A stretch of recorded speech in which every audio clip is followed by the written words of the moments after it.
Hello guys, आज हम पढ़ेंगे पॉलिटिकल पार्टीज सिविक्स का फर्स्ट चैप्टर टर्म 2 के according. What is political parties? Political party is a group of people who come together to contest election and hold power in government. Political party एक कई सारे लोगों का group होता है जो एक साथ किसी एक इलेक्शन को लड़ते हैं और फिर अपनी पावर गवर्नमेंट में बनाते हैं, यानी कि पावर जीतने के बाद अपनी सत्ता को स्थापित करते हैं। फिर उसके बाद political party wants to pursue people why they are better than other parties and try to win election. जो पॉलिटिकल पार्टी होती हैं वो हमेशा लोगों को बताती हैं कि वो दूसरों से बेहतर क्यों हैं, दूसरी पार्टीज के कंपेयर में वो बेहतर क्यों हैं और इससे वो इलेक्शन को जीतना चाहते हैं। Political parties are most visible institution in democracy. जो पॉलिटिकल पार्टीज हैं वो सबसे इजीली देखा जा सकता है कि किस तरीके से हमारा डेमोक्रेसी का इंस्टीट्यूशन है। Political parties reflect fundamental political division in a society. जो पॉलिटिकल पार्टीज होती हैं वो फंडामेंटल पॉलिटिकल डिवीजन को सोसाइटी में दिखाते हैं। A party contain 3 component: leader, active member and followers. इसमें जो लीडर होता है वो एक मुखिया होता है, नेता होता है। एक्टिव मेंबर वो होते हैं जो कार्यकर्ता होते हैं पार्टी के। फिर उसका फॉलोअर्स जो उन पार्टी के सपोर्ट में रहते हैं। Function of political parties: first, contest election, यानी कि चुनाव को लड़ना। Every party take part in election to win. हर पार्टी चुनाव में इसीलिए लड़ती है ताकि वो जीते। The party which win the election become ruling party and other become opposition.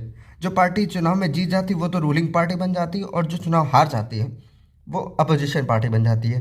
US में in US there are 2 parties which fought election. US में सिर्फ 2 ही पार्टीज हैं मेन तौर पे जो इलेक्शंस को लड़ती हैं। और फिर इंडिया में in India more than 700 parties, और इंडिया में लगभग 700 से भी ज़्यादा पार्टीज इलेक्शन लड़ती हैं। Policies and programme: parties put forward different policies and programme and voters choose from them.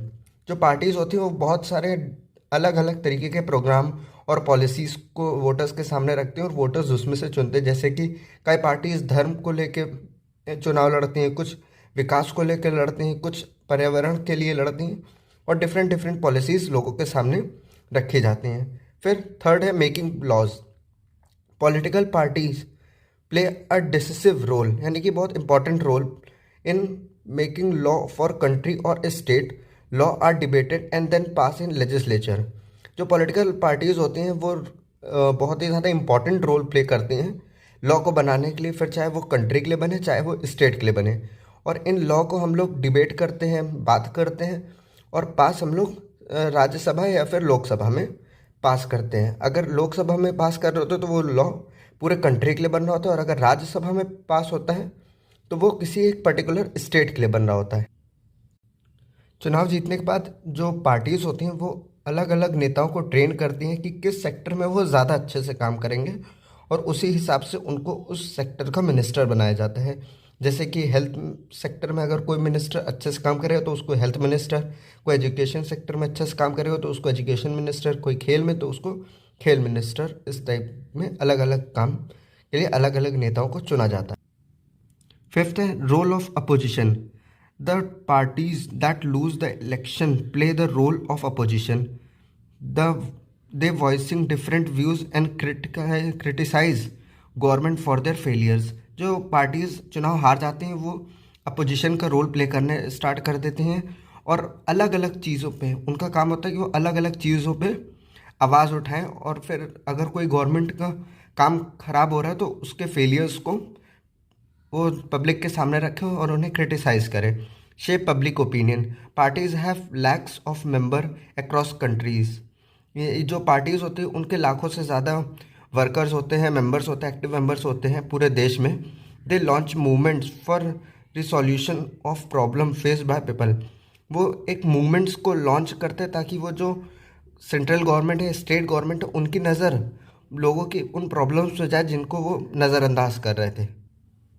तो अब topic number 3, how many parties do we have, यानी कि हमारे पास कितनी पार्टीज हैं।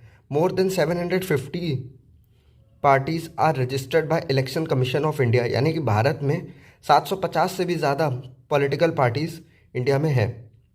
In some country only one party are allowed to control and run government and this system is called one party system.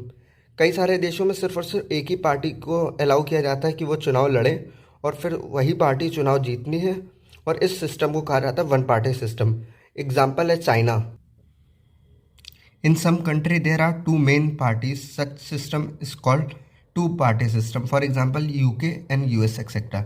कुछ देशों में सिर्फ और सिर्फ दो मेन पार्टीज होती, अदर पार्टी एग्जिस्ट कर रहे होते लेकिन वो ज़्यादा मेन नहीं होती, और ऐसे सिस्टम जिन भी कंट्रीज़ में चल रहा होता है उन कंट्रीज़ के सिस्टम को कहा जाता है टू पार्टी सिस्टम, और ऐसे सिस्टम यूएस और यूके जैसे कंट्रीज़ में चल रहे हैं। In some countries multiple parties come and join hand to win the election and form alliance, is called alliance system. और फ्रंट, कई सारे देशों में कई मल्टीपल पार्टीज यानी कि बहुत सारी पार्टीज एक साथ आती हैं और फिर वो चुनाव को लड़ती हैं, और फिर अगर जीतती है तो वो अलायंस सिस्टम कहलाया जाता है। और ऐसा सिस्टम इंडिया में होता है, ब्राज़ील में होता है, फ्रांस में होता है और कई और देशों में होता है। फिर इन सब सिस्टम्स के कुछ फ़ायदे होते हैं, कुछ नुकसान होते हैं। तो पहला, benefits and defect of one party system, यानी कि जो वन पार्टी सिस्टम है उसके फ़ायदे क्या क्या हैं और नुकसान क्या क्या है। बेनिफिट्स यानी कि फ़ायदे क्या क्या हैं। Decision are taken quickly without any discussion and delay. जो डिस्कशंस होते हैं वो बहुत ही ईजिली और बहुत ही क्विकली यानी कि बहुत तुरंत ही बना दिए जाते हैं बगैर किसी देरी के, क्योंकि उनको किसी से भी डिबेट नहीं करना होता, किसी को भी समझाना नहीं होता है, क्योंकि सारे नेता उन्हीं के होते हैं, जो वो चाहें वो कर सकते हैं। This system provide stable political growth in country. ये सिस्टम स्टेबल रहता है क्योंकि जब इलेक्शन एक ही पार्टी लड़ेगी तो एक ही जीतेगा। फिर उसके बाद no money is waste on election for campaign. जैसा कि कई कई कंट्रीज़ में होता है कि चुनाव में बहुत सारा पैसा बर्बाद किया जाता है, लेकिन इन कंट्रीज़ में चुनाव पे बिल्कुल भी पैसा बर्बाद नहीं किया जाता, क्योंकि उनको पता होता है कि क्योंकि इन पार्टीज़ को पता होता है कि इलेक्शन तो वही जीतेंगे, इसलिए वो बिल्कुल भी पैसा अपना बर्बाद इलेक्शन में नहीं करते। Defect, people have no rights for change the party. लोगों के पास कोई भी ये राइट नहीं होते कि वो पार्टीज़ को चेंज कर सके, अगर उनको चाहे फिर वो ख़राब लगे चाहे वो अच्छे लगे, वो चेंज चाह के भी नहीं कर सकते। पीपल हैव नो फ्रीडम, यानी कि जो लोग होते हैं उनके पास बिल्कुल भी फ्रीडम नहीं होता, क्योंकि अगर वो पार्टीज़ के अगेंस्ट, मेन पार्टीज़ के अगेंस्ट बोलेंगे तो उनको पनिशमेंट दी जा सकती है और कोई भी अपोजिशन ना हो। People have no choice for vote, वो किसी और पार्टी को वोट नहीं कर सकते क्योंकि उनके यहाँ सिंगल पार्टी सिस्टम होता है। फिर उसके बाद benefit and defect of two party system. Benefit, they can speed up the process of governing. ये जो सिस्टम होता है वो गवर्निंग को ईजिली कर सकता है, स्पीड अप कर सकता है, यानी कि बहुत तेज़ी से काम हो सकता है। It is easier for voter to vote. ये सिस्टम बहुत ही ज़्यादा ईजीली होता है, लोगों को पता होता है कि उन्हें दो ही पार्टी को वोट करना, चाहे वो ए को करें चाहे वो बी को करें। फिर उसके बाद defect, two party system create inconsistent governing. ये जो दो पार्टी सिस्टम होता है वो इनकन्सिस्टेंट होता है, यानी कि अगर कोई एक जीतता है तो दूसरा हारता है और फिर उसके अपोजिट वर्क करने लगता है, क्योंकि उनके मुद्दे तो अलग ही होते हैं दोनों पार्टीज़ के। फिर इसी वजह से वो इनकन्सिस्टेंट हो जाता है लोगों के लिए कई बार। They give limited option for voters. ये सिस्टम जो होता है वो वोटर्स को सिर्फ और सिर्फ दो ही ऑप्शन देता है, यानी कि वोटर्स चाहे ए को वोट करें चाहे बी को, वो सी को वोट नहीं कर सकती। क्यों? क्योंकि सी बहुत ही माइनर पार्टीज होती हैं, वो जीत के किसी कंट्री में या किसी स्टेट में रूल नहीं कर सकती, इसलिए उनको वोट वो नहीं करते हैं, जिसकी वजह से उनके पास सिर्फ और सिर्फ लिमिटेड ऑप्शन होते हैं। Benefit and defect in multiple party system. Benefit, provide different choice for voters. ये जो सिस्टम होता है वो वोटर्स के लिए काफ़ी अलग अलग तरीके के चॉइसेस को लेके आता है।